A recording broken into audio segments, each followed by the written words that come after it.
नमस्कार, मी मोहिनी सोनार. आपण पाहताय टीव्ही9 मराठी बुलेटिनमध्ये विविध बातम्यांचा वेगवान आढावा घेणार आहोत. 36 जिल्हे 72 बातम्यांमधून. छत्रपती संभाजीनगरमध्ये मुजोर व्यक्तीची पोलिसांना खाकी वर्दी उतरवण्याची धमकी. पोलीस झाला म्हणजे काय बाप झाला का, पोलिसांना थेट धमकी. तर पोलिसांची वर्दी उतरवण्याची धमकी देणारा ताब्यात. कुणाल बाकलीवाल नावाच्या मुजोर व्यक्तीला आता पोलिसांनी ताब्यात घेतलं. सरकारी कामात अडथळा, शिवीगाळ, धमकी दिल्याप्रकरणी गुन्हा दाखल.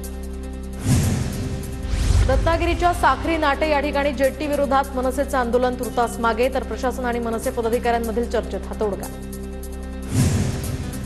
बीड, परभणी, हिंगोली घटनेच्या निषेधार्थ सर्व पक्षांचं धरणे आंदोलन. भाजप आमदार तानाजी मुटकुळेंसह ठाकरे गटाचे खासदार आष्टेकरांचाही सहभाग.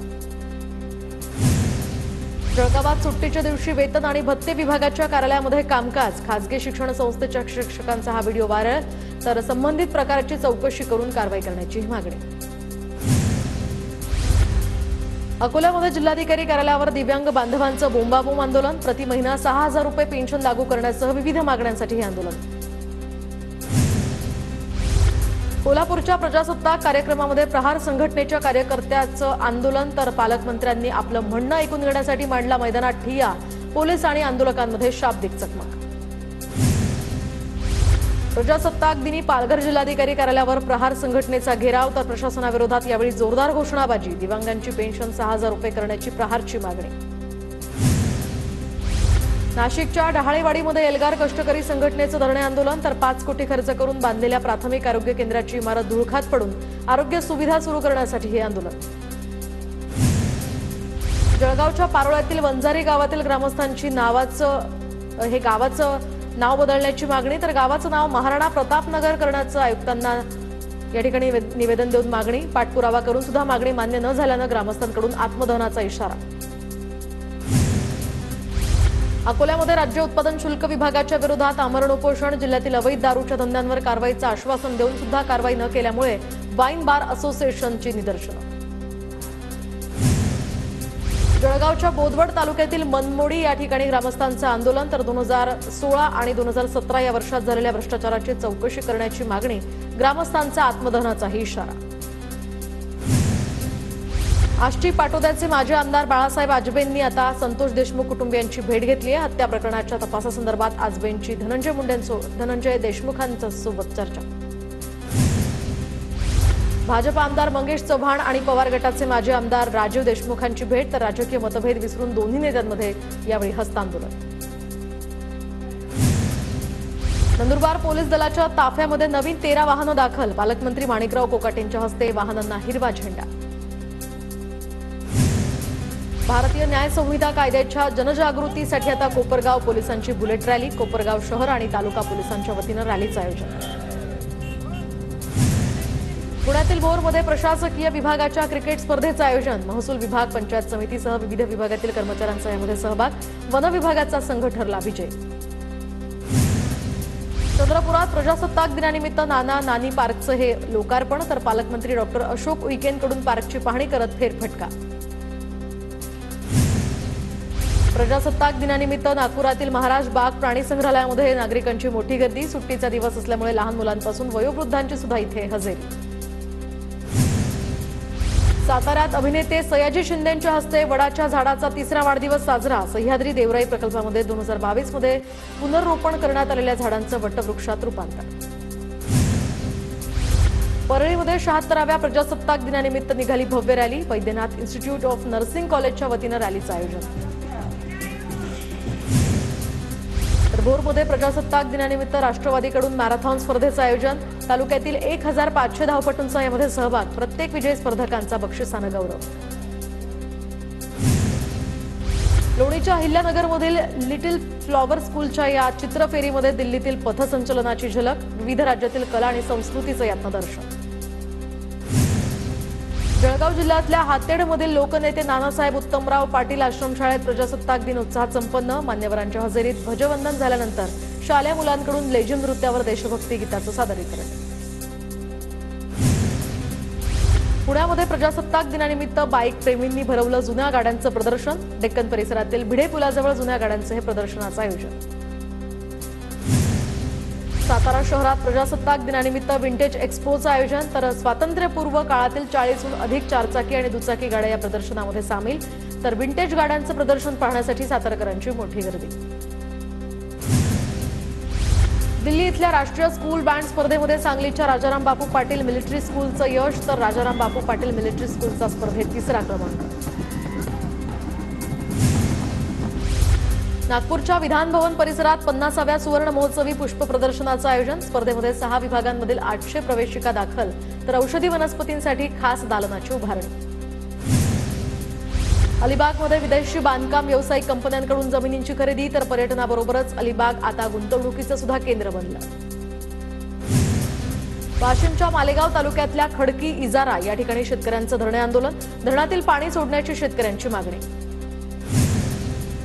परभणीच्या फातिमा शाळेमध्ये विज्ञान प्रदर्शनाचं आयोजन, तर विद्यार्थ्यांनी वैज्ञानिक प्रयोग या ठिकाणी केले सादर, तर विज्ञान प्रदर्शन पाहण्यासाठी परिसरातील नागरिकांचीही गर्दी. बुलढाण्यामध्ये चित्रकला स्पर्धेचा नवा विक्रम, मतदान दिनाच्या पार्श्वभूमीवर 7000 विद्यार्थ्यांनी साकारलं सामूहिक चित्र. पुण्याच्या आंबेगाव तालुक्यातल्या वळती गावामध्ये कांदा पिकावर अज्ञातानं तणनाशक फवारल्याचा प्रकार, शेतकऱ्याचं अर्धा एकरावरील कांदा पीक या ठिकाणी जळालं, शेतकऱ्याचं मोठं नुकसान. नांदेड जिल्ह्यामध्ये अंतिम टप्प्यातील कपाशीवर बुरशीजन्य मर रोगाचा प्रादुर्भाव, तर वातावरणातील बदलामुळे तूर पिकालाही फटका, शेतकरी पुन्हा हवालदिल. नांदेड जिल्ह्यामध्ये जानेवारीच्या अखेरीस उष्णतेत वाढ, तर वाढत्या उष्णतेमुळे ऊस पिकावर रोगाचा प्रादुर्भाव होण्यास सुरुवात, शेतकरी पुन्हा संकटात. वाशिम कृषी उत्पन्न बाजार समितीमध्ये तुरीच्या दरात घसरण, तुरीला 7000 ते 7600 रुपयांचा दर, शेतकरी वर्गात यामुळे नाराजी. छत्रपती संभाजीनगरच्या विभागीय कार्यालयासमोर तरुणाचा आत्मदहनाचा प्रयत्न, मुरुम उपशामुळे शेतीचं नुकसान झाल्याची तक्रार तहसीलदार घेत नसल्यामुळे टोकाचा निर्णय, तर पोलिसांच्या सतर्कतेमुळे अनर्थ टळला. पुण्यातील जीबीएस संबंधित आता रुग्णाचा सोलापुरात मृत्यू, तर काही दिवसांपूर्वीच तरुणाला पुण्यात झालेली होती जीबीएसची लागण, सोलापूरच्या खासगी रुग्णालयात तरुणाला श्वसनाचा त्रास झाल्यामुळे उपचारादरम्यान त्याचा मृत्यू.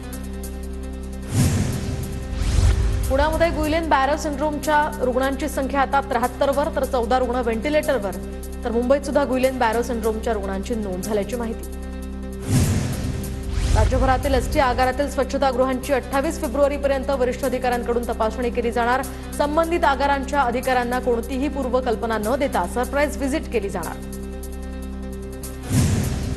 रोहा स्थानकात आता 10 ट्रेन्सला थांबा, तर मुंबई रायगड प्रवास करणाऱ्यांना हा मोठा दिलासा, रेल्वेच्या निर्णयामुळे रोहा इथून प्रवास करणाऱ्यांना याचा फायदा होणार.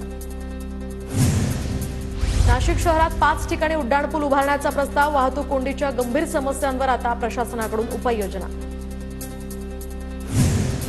निधी मंजूर असून सुद्धा कराडच्या वेणुताई चव्हाण उपजिल्हा रुग्णालयाचं काम रखडलं, भाजप जिल्हाध्यक्ष धैर्यशील कदमांकडून या रुग्णालयाची पाहणी, तर मुख्यमंत्र्यांकडे पाठपुरावा करणार असल्याचीही माहिती.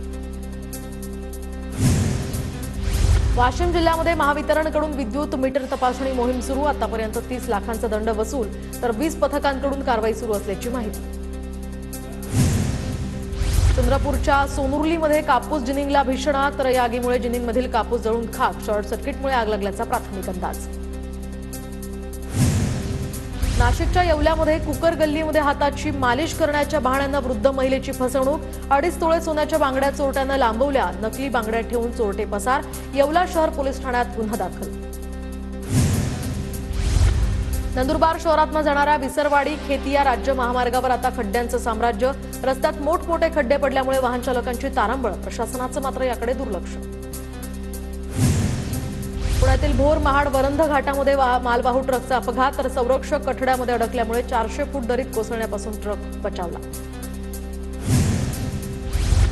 पुण्याच्या पिंपरी चिंचवडमध्ये 2 बांगलादेशी नागरिकांना अटक, तर एजंट मार्फत दुचाकीवरून भारतात बांगलादेशात येत असल्याचं उघड.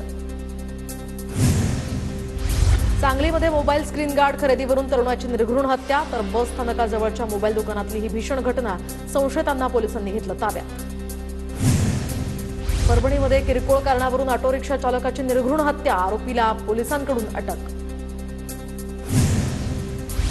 मालेगाव शहरालगत 32 लाखांचा मद्यसाठा जप्त, मालेगाव तालुका पोलिसांची कारवाई, आरोपी मात्र फरार.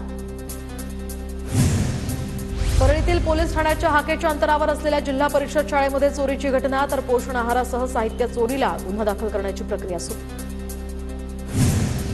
जळगावच्या चाळीसगावमधील उंबरखेडमध्ये एकाच रात्री 3 घरफोड्या. उंबरखेडच्या नागरिकांमध्ये यामुळे भीतीचं वातावरण. चोरटे बंद घराची रेकी करून चोरी करत असल्याचा पोलिसांचा अंदाज. नाशिक महामार्गावर कसारा घाटात खासगी मिनी बसचा अपघात. अपघातामध्ये 3 जण गंभीर तर 21 जण किरकोळ जखमी. लग्न सोहळ्याला जाताना अपघात झाल्याची माहिती. जखमींवर सध्या उपचार सुरू. नांदेडच्या माहूरमध्ये भगर खाल्ल्यामुळे 50हून अधिक भाविकांना विषबाधा. माहूरच्या ग्रामीण रुग्णालयामध्ये या भाविकांवर उपचार. सर्व रुग्णांची प्रकृती सध्या स्थिर असल्याची माहिती. जळगाव रेल्वे दुर्घटनेतील मृतांना श्रद्धांजली अर्पण, तर स्थानकाबाहेर सामाजिक संस्थेसह जळगाव जिल्हा पोलीस दलाच्या वतीनं श्रद्धांजली अर्पण. चंद्रपूरच्या चिमूरमधील पळसगाव वनपरिक्षेत्रामध्ये वाघाच्या हल्ल्यात गुराखी ठार. वनविभागाकडून मृतकाच्या कुटुंबाला 50,000ची मदत. गोंदियाच्या सालेकसा तालुक्यामध्ये ट्रेनच्या धडकेत बिबट्याचा मृत्यू, तर टोया गोंदी गावाजवळची ही घटना. वनविभागाच्या वतीनं बिबट्यावर अंत्यसंस्कार. जळगावच्या चाळीसगावमधील जांभडी या शिवारात बिबट्याचा वावर, तर परिसरातील नागरिकांमध्ये यामुळे भीतीचं वातावरण. पुणे पालिकेच्या स्थायी समितीच्या माजी अध्यक्षाकडून आता एकाला मारहाण. बाबूराव चांदोरनकडून ज्येष्ठ नागरिकाला मारहाण झाल्याची माहिती. मारहाणीचं कारण अद्याप अस्पष्ट. नाशिक शहरात 5 ठिकाणी उड्डाणपूल उभारण्याचा प्रस्ताव. वाहतूक कोंडीच्या गंभीर समस्येवर प्रशासनाकडून उपाययोजना. भंडाऱ्याच्या आयुध निर्माण कंपनीतील आता आंदोलन. लेखी आश्वासन यानंतर मागे, तर मृतक अंकित बारे याच्या कुटुंबाला 30 लाखांची आर्थिक मदत. कुटुंबातील एकाला आयुध निर्माणीमध्ये नोकरी. भंडाऱ्याच्या आयुध निर्माण कंपनीत झालेल्या स्फोटानंतर पालकमंत्री आणि कामगार मंत्र्यांकडून जखमींची भेट. नातेवाईकांना योग्य मदत पुरवण्याचे दिले निर्देश. ठाणे पोलिसांच्या विशेष मोहिमेत चोरीचे 108 मोबाईल आणि लॅपटॉप हस्तगत. पोलीस मूळ मालकांना मोबाईल आणि लॅपटॉप हस्तगत करणार. मध्य रेल्वे प्रशासनाकडून पुणे ते मुंबई दरम्यान उद्या विशेष रेल्वे धावणार, तर पुण्याहून रात्री 12 वाजता निघणार गाडी, तर ती मुंबईत 4 वाजता पोहोचणार. गुणवत्तापूर्ण कामांसह निर्धारित वेळेत निधी खर्च करा. गोंदिया जिल्ह्याचे पालकमंत्री बाबासाहेब पाटील यांचे निर्देश. याचवेळी जिल्ह्यातील सर्व आमदार, खासदार आणि नियोजन समितीचे सदस्य उपस्थित होते. 76व्या प्रजासत्ताक दिनानिमित्त जेजुरीच्या खंडेरायाचा गाभारा सजला, तर भारत मातेच्या प्रतिमेला पुष्प अर्पण करून वंदे मातरमच्या घोषणा. प्रजासत्ताक दिनानिमित्त पंढरपुरातील विठ्ठल मंदिरात सुद्धा आकर्षक सजावट. तिरंगा रंगांच्या फुलांनी विठुरायाचा गाभारा, सोळखांबी आणि सभामंडप सजला. लोणावळ्यातील एकविरागड मंदिरामध्ये सुद्धा आकर्षक सजावट. प्रजासत्ताक दिनानिमित्त मुख्य मंदिरामध्ये फुलांचीही सजावट. भक्तांना मंदिर प्रशासनाच्या वतीनं देण्यात येतोय प्रजासत्ताक दिनाच्या शुभेच्छा. सहकार मंत्री बाबासाहेब पाटील यांचा गोंदिया राष्ट्रवादीतर्फे सत्कार, तर बाबासाहेब पाटील यांच्याकडून राष्ट्रवादीच्या कार्यकर्त्यांना कानमंत्र. कल्याणमध्ये 12 नवरत्नांच्या कुटुंबियांचा अनोखा सन्मान सोहळा. केडीएमसीच्या पहिल्या महिला आयुक्त इंदुराणी जाखड यांच्या हस्ते थोर व्यक्तींचा कुटुंबियांचा सन्मान.